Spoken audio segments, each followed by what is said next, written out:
Bapak Ibu, saudara-saudara yang kekasih, Tuhan yang penuh kasih, penyayang, memelihara hidup kita. Tak sedetik pun Dia meninggalkan kita. Karena itu kita patut bersyukur, berterima kasih, mengagungkan dan memuliakan nama Tuhan. Saudara-saudaraku, kita jumpa lagi dalam renungan harian di hari Kamis tanggal 2 Maret tahun 2023. Kebenaran firman Tuhan kita akan baca dan renungkan. Namun sebelumnya, marilah kita menghadap Tuhan di dalam doa.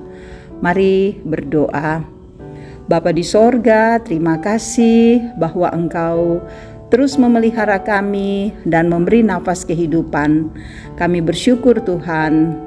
Saat ini kami akan membaca firman-Mu. Roh Kudus tolong kami, biar firman-Mu dapat kami pahami untuk menjadi pedoman di dalam kehidupan kami. Ini kami yang datang padamu, hanya di dalam nama Tuhan Yesus kami berdoa. Amin. Saudara-saudara, kita akan membaca Mazmur 32 ayat 8-11. Aku hendak mengajar dan menunjukkan kepadamu jalan yang harus kau tempuh. Aku hendak memberi nasihat, mataku tertuju kepadamu. Janganlah seperti kuda atau bagal yang tidak berakal, yang kegarangannya harus dikendalikan dengan tali les dan kekang. Kalau tidak, ia tidak akan mendekati engkau. Banyak kesakitan diderita orang fasik, tetapi orang percaya kepada Tuhan dikelilinginya dengan kasih setia. Bersukacitalah dalam Tuhan dan bersorak-soraklah hai orang-orang benar. Bersorak-sorailah hai orang-orang jujur. Demikian firman Tuhan, saudara-saudara. Berbahagialah kita yang senantiasa memelihara dan memberlakukan dalam hidup kita. Amin. Kita berada dalam tema di jalan yang benar ada sukacita.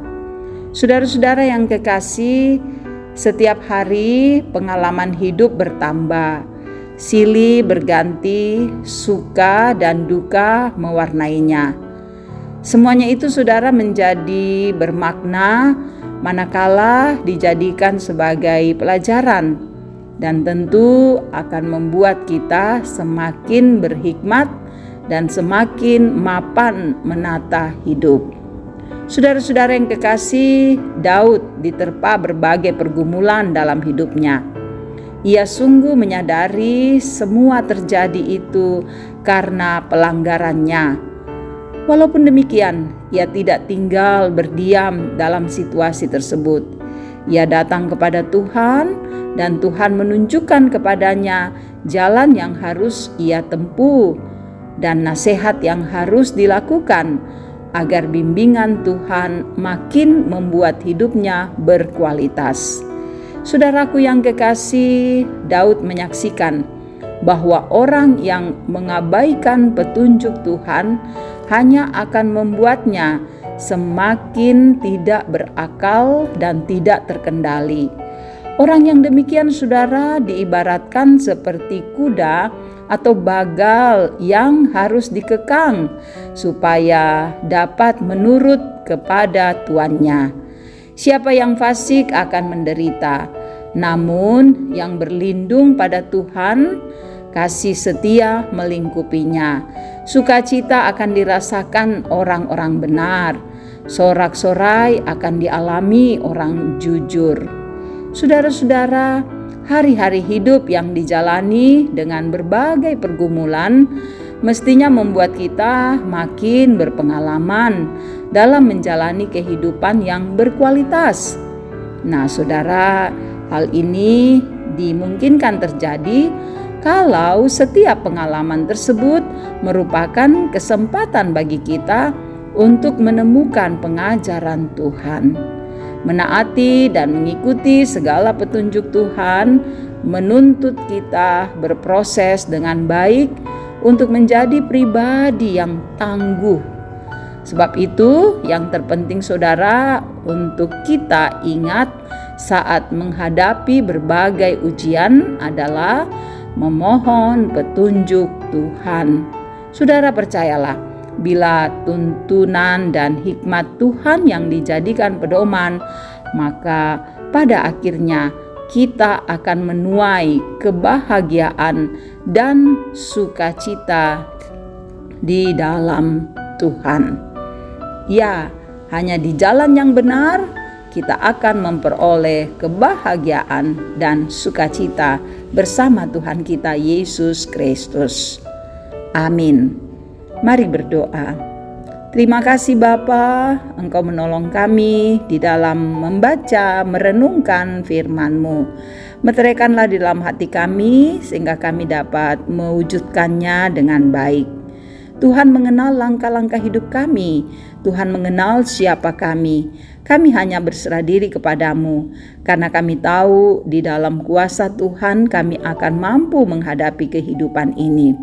Biarlah Engkau memberkati pekerjaan kami, biarlah Engkau memberkati anak-anak kami, biarlah Engkau menolong dalam pertumbuhan, pendidikan, biarlah cinta kasih-Mu tak pernah berkesudahan dalam keluarga kami, dalam hidup pribadi kami, sehingga kami semakin kokoh, semakin kuat, dan terus beriman teguh di dalam Kristus Tuhan kami.